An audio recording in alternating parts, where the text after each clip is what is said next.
Welcome everyone to Coachology in 20, where we discuss Coachology concepts in 20 minutes.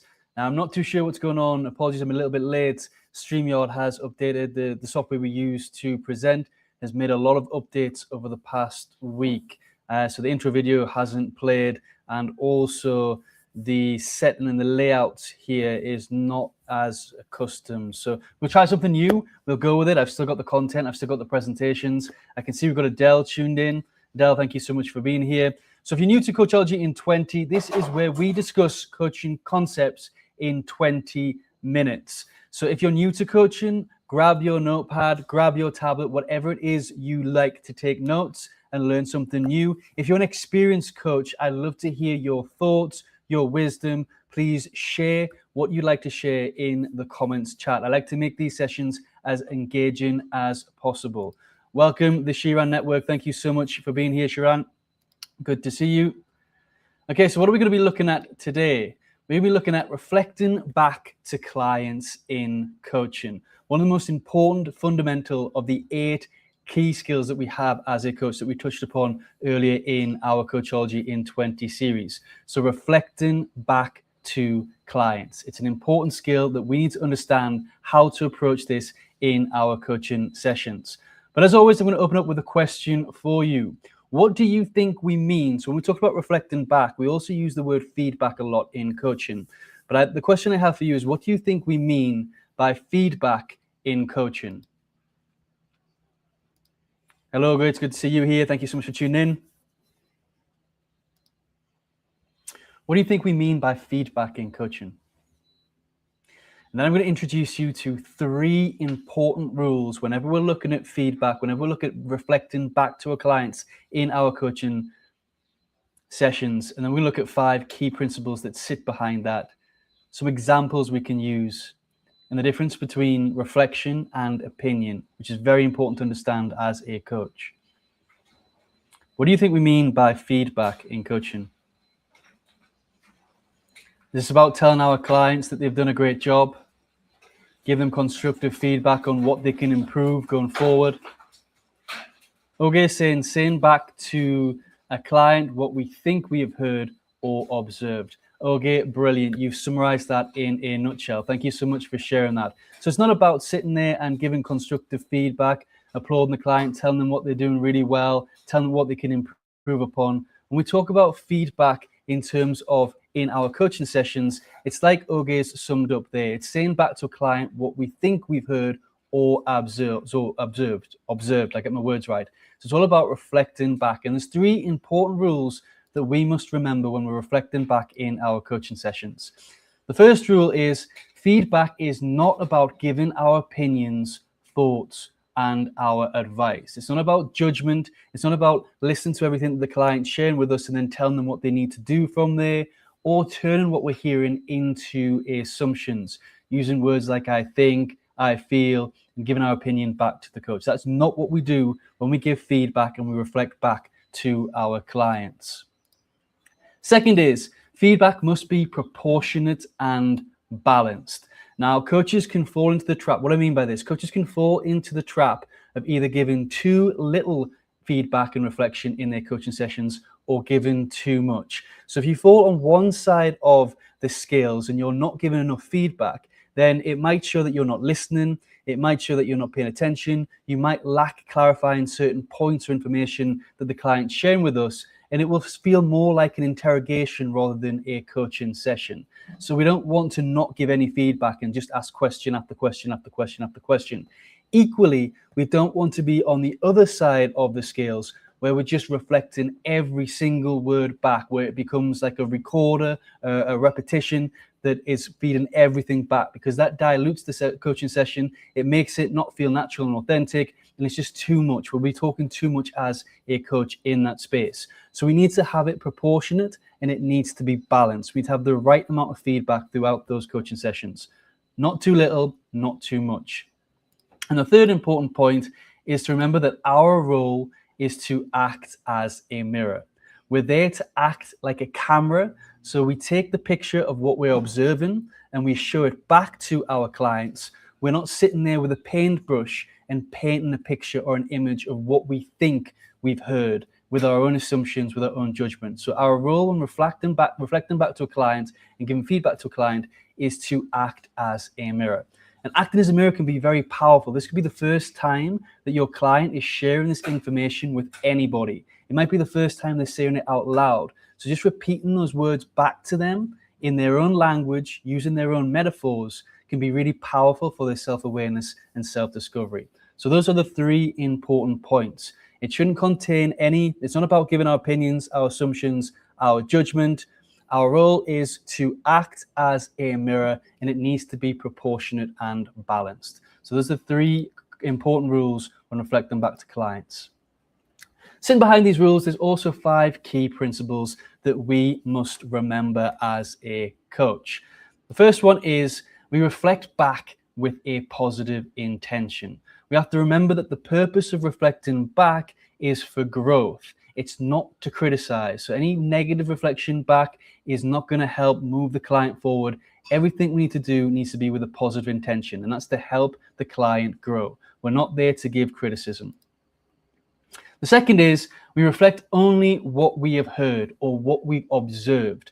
So we don't go back and give our assumptions, we don't give our opinions, we don't say I think, I feel. Very important that we play back what we heard, and we play it back in their language and using their metaphor. So use the words that they use. Sometimes when we try and paint our picture, and it's okay to do this to clarify, but we need to, when we paint in our version or what we think we're hearing, we need to, when we're asking that clarification question, we need to make sure that it's free of any assumptions and any judgment. Sometimes when we're trying to understand the client and we're trying to digest it ourselves, we can turn it in, our biases can creep in, our judgment can creep in, our assumptions can creep in. So it's really good to try and remain objective and neutral and play back the words that we've heard, remembering the words that we've heard and playing it back to them. Remember, our role is to be a mirror. The third, is this the third or the second? I should have labeled these. Reflect with third. This is the third one. So I'm on track again. So it is an observation of information and not an opinion. So again, there's a huge difference between saying, I think you should do this, and I've noticed you said. I've noticed you said is sharing what we've observed, the information that we observed. It's not giving our opinion. We're not telling them what we think they should do or what you feel from the information that they've shared. So it's very important that it's an observation of information and not an opinion. The fourth principle is it is constructive or beneficial for the client. So again, this is where I mentioned earlier on, a lot of coaches can fall into giving too much in terms of how much they're reflecting back every piece of information before they ask their questions. So a coach that falls into this category will be a coach that really feeds back everything before they ask a question. They give a lot of detailed information and then they get to the question.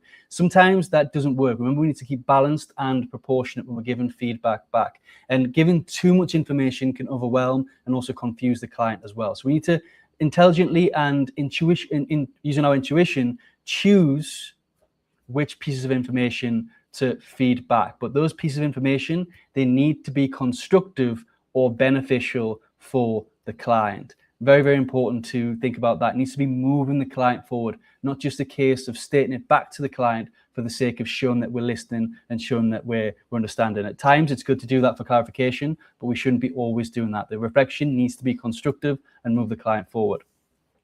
And last, and probably one of the most important principles as well, is that it needs to end with a question for the client to consider. If we're finishing our reflection back, our feedback to the client without a question, then that's just a statement and it's not going to move the question forward. So anything we're reflecting back, it needs to finish with a question. Even if that question is just to ask, have I understood that correctly? We just asked the question to help them and make sure that we've understood. I'm going to come back to the comments, see if anything's been shared here. So Adela's saying, avoid saying it sounds like. So I'm going to get onto that in a moment, Adele, but that's a very, very important point to note. It sounds like. Because again, it sounds like there is inserting our assumption. There's better ways in which we can present that in terms of our feedback. And we're going to look at a couple of examples today. So we're going to do a little bit of an exercise. So we need to understand as a coach the difference between stating our opinion when we're reflecting back to our clients and also turn that into a reflection. So when are we reflecting back? When we're acting as a mirror, and when are we painting our own picture and playing it back to the client? So I'm going to give you an opinion, and what I'd like you to do is write in the comments box how that might look like as a reflection. Welcome, Donna. It's good to see you here. Thank you so much for being here. I can see we've got a spike of people who's just tuned in. If you're tuned in, we're just going through the importance of reflecting back to clients in our coaching sessions and how we should do this as a coach, avoiding assumptions, opinions, judgment. So it's all about observing what we've heard and what we see. So Rosanna is saying, what about when we observe patterns? That's fine for us to introduce observing of patterns, but as long as we're keeping it objective, we're completely neutral, and we'll have a look at a few statements in a second. But if you're observing patterns, it's how you do that in a way that's not an assumption.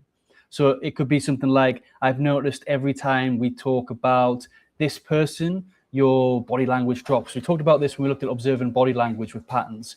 Or every time we talk about this, we're digressing and we end up talking about this. We can reflect back the patterns that we observe, but we still need to do it in a neutral way where we're acting as a mirror, not as a person that's holding a brush and painting our own picture. It's a really good question, Rizan. So I'm going to give you an opinion, and what I'd like you to do in the comments box is just write how that might look as a reflection in our coaching space. So I'm keeping them nice and simple. So I think you should. Now this is opinion. We should never do this in our coaching space. We should never reflect back the information that we've heard with I think you should. Do this, do that, do that. Remember, as a coach, we don't give advice. How might we rephrase that? What might be a way that if we've noticed something that's been shared, how might we introduce this in a way that's reflecting back as a mirror? This is a good exercise if you're a coach that finds yourself using the words I think.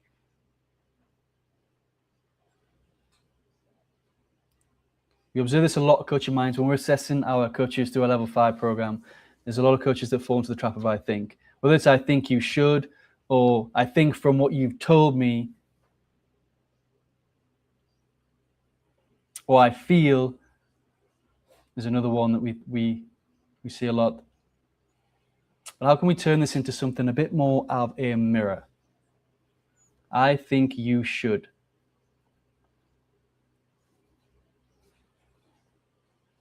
So put it into a bit of a context. Somebody's sharing important information with you. One of our clients is sharing a lot of information. Adonna's saying, what would you like to happen? What would you like to happen? Yep, that's a question. Let's reflect them back. What could or what might? That's really good, Augusto. What could or what might?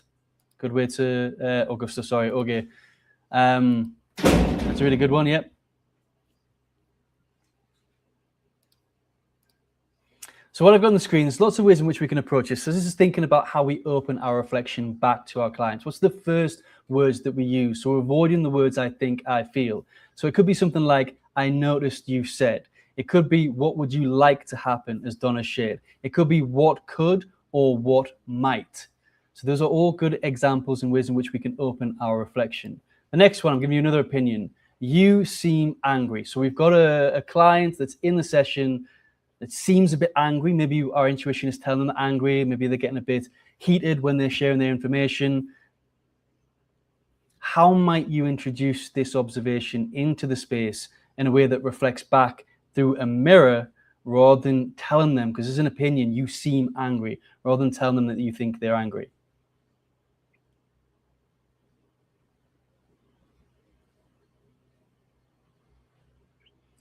Donna, excellent. I've noticed a shift.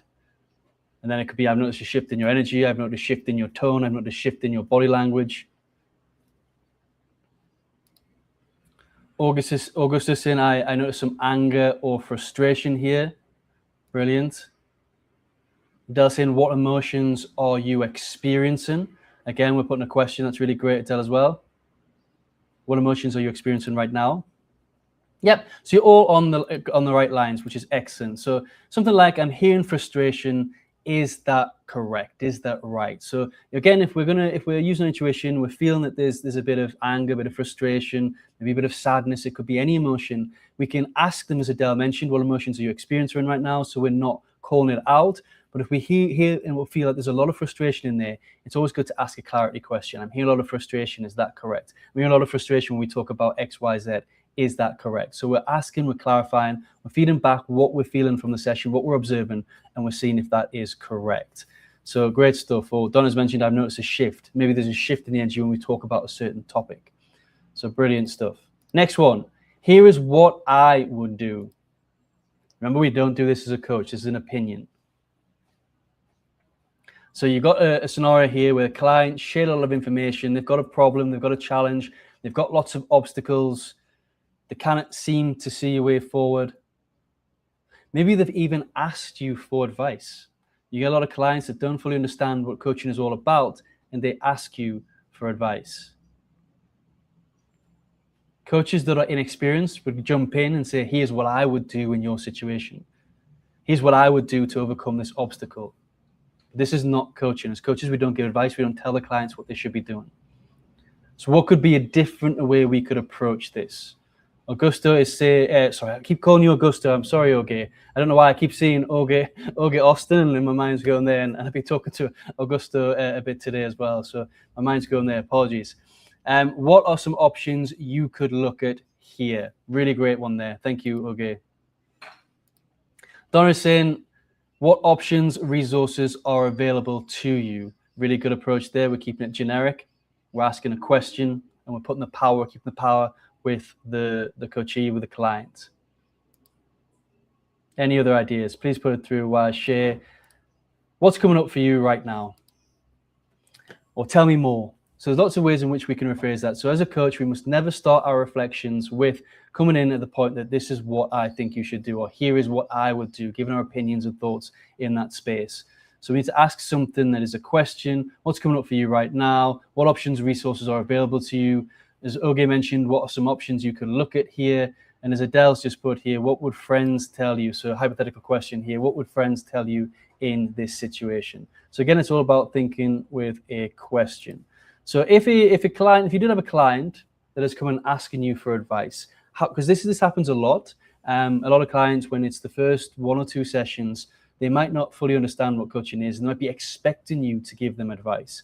How might you handle that situation without slipping into advice mode as a coach? Because it becomes a lot easier to give the advice when it's being asked for by the client.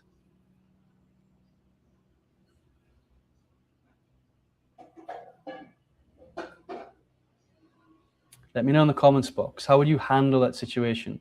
So you got a client, they've discussed their problem, they've discussed their goal, and says, what would you do in this scenario? Can you give me some advice?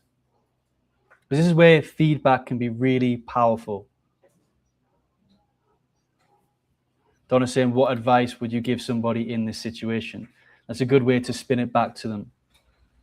So a good powerful technique is our reflection here. So if somebody's giving you advice, if somebody is, the client's asking you for advice, asking you to tell them what you would do in that situation, then what essentially we need to do here, what could be quite powerful, is just to reflect something that you've already discussed, already shared. So you've explained to me this, you've explained to me this. How could we look at this in a different way? Or as Donna mentioned, what advice could you give someone in this situation? So at a point where a client is asking for advice, it's really good for us to reflect or summarize what we've already covered in the coaching session, and then ask them a question that kind of helps them see it from a different perspective. But we need to prepare ourselves as coaches where clients do ask us for advice. And finally, the last one that I have in terms of this example is, that sounds like it was a mistake. So you have a situation where a client is sharing something, maybe they deeply regret, something that didn't go so well. We feel like, again, it's our assumption jumping in here, it's our judgment jumping in, and we feel like it's a mistake. So we tell them, that sounds like it was a mistake. What kind of question might we open up a bit of reflection and feed them back to here? What might look like a reflection rather than an opinion? So I'm saying, have you experienced something similar to this before? What worked? Another great question, Donna. Thank you for that. So client in this context has shared something that they regret, something that hasn't gone so well, didn't go as they expected. And our instinct, because we're not a trained coach yet, is telling us that, it sounds like a mistake. And we say that to the client. What is a different way we can approach this through reflecting rather than giving our opinion.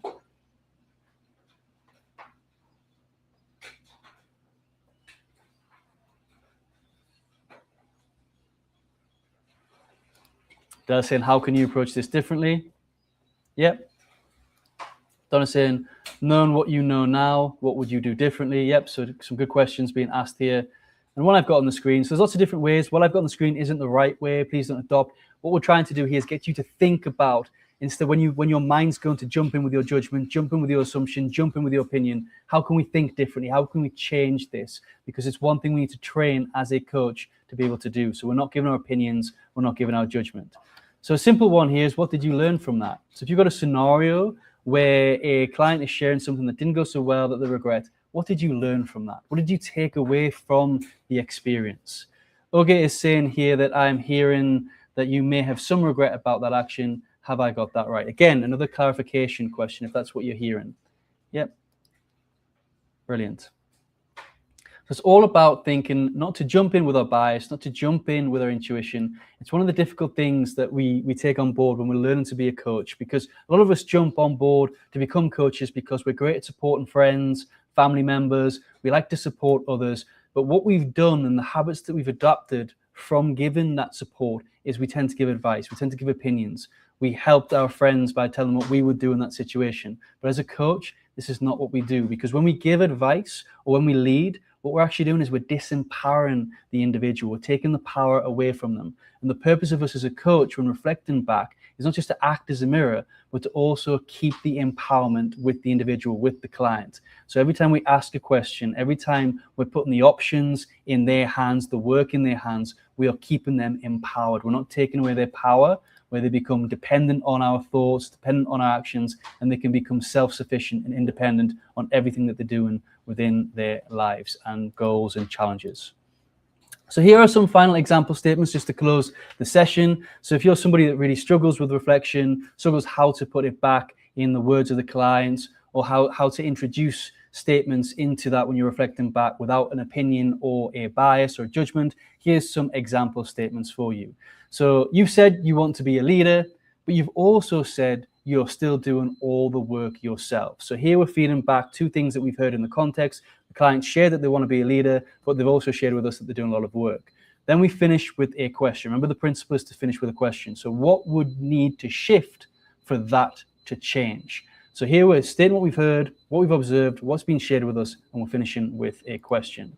Next one. What I'm noticing, so again, we're stating what we're observing here with noticing, is that every time you talk about your manager, your energy drops, or there's a shift in your energy. So again, we're observing the pattern here, we're observing the change in body language.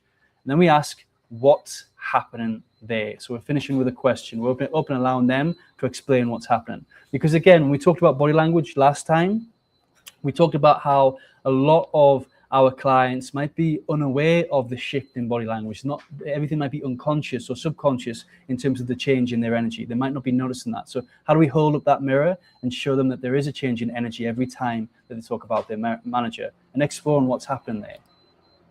And finally, so what I'm hearing is that so what I'm hearing is not it sounds like is going to be inserting your opinion, your assumption.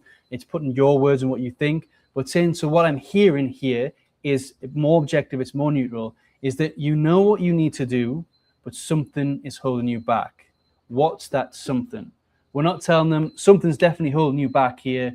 I'm hearing that you know what you need to do. Something's holding you back. You need to find what it is that's holding you back. It could be this. This is what's holding you back. This is what's holding you back. Again, we're not there to give opinions. We're not there to give advice. So what I'm hearing is that you know what you need to do, but something is holding you back.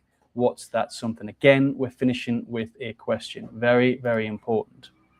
And I just want to finish with a golden rule. So if you're a new coach, if you've just started the program, if you're new to coaching, then I want you to remember this. This is one thing you need to step away when you're reflecting back to your clients, is never begin your reflection with the words I think or I feel. And I'm going to add in there, or it sounds like. Avoid these three terms, because immediately when you use the word I think, I feel, you're inserting yourself into that reflection. And remember, our role as a coach is to remain objective and neutral when we're feeding back to our clients. Donna's saying here, what one thing can you take away from this that will support you better next time? Brilliant question off the back of the fifth opinion there that we shared earlier on. Thank you so much for that, Donna. Now, if you have any questions, please drop them in the comments box. But reflecting back is one of the core key skills that we need to master as a coach. If you want to learn more between these sessions on Coachology, you can scan the QR code on the screen. That will take you to our Coaching Essentials book, where you can learn coaching, the basics of coaching, the core skills, everything we talked about today in more depth. And it can prepare you and help you understand if coaching is the right path for you. If you don't want to purchase the book, then in the top corner, you can see there's another QR code that will take you to our website. You can find some free resources. We've got lots of resources there for you to explore and to practice, so you can start to think about building your coaching practice and use the free resources that we've got out there. I just want to say, while I'm waiting for a few questions, I just want to say a huge thank you to everybody who's tuned in. It's been really great to connect with you. Apologies with the setup of StreamYard. It's changed. I need to go away after today's session and understand what's happening and make amendments for the future sessions and get a bit more consistency in what we're doing here. But thank you for being here. Thank you for everybody who's tuned in, everybody who has contributed with their thoughts, changing opinions into reflections. We really need to think about how we do this practically. I'm not here to give you theory. If you want theory, you can go away and read books. We're here to look at the practical aspects of coaching and how we can start to think differently as a coach and put it into practice into our coaching session. So a huge thank you to everybody who's tuned in. If you're watching on the replay, thank you to everybody who's tuned in and stayed quiet as well. I appreciate you all and look forward to seeing you in our next session, where we're going to take this feedback a little bit further. We're going to look at how we can do this more effectively. We're going to be bringing in Razan's mention of patterns and the right times. Do you know, when I talked about that balance and proportionate, we're going to go deeper into that to understand when the right time in our coaching session to reflect back is. So I look forward to seeing you all then. Have a great week ahead. Thank you so much, guys.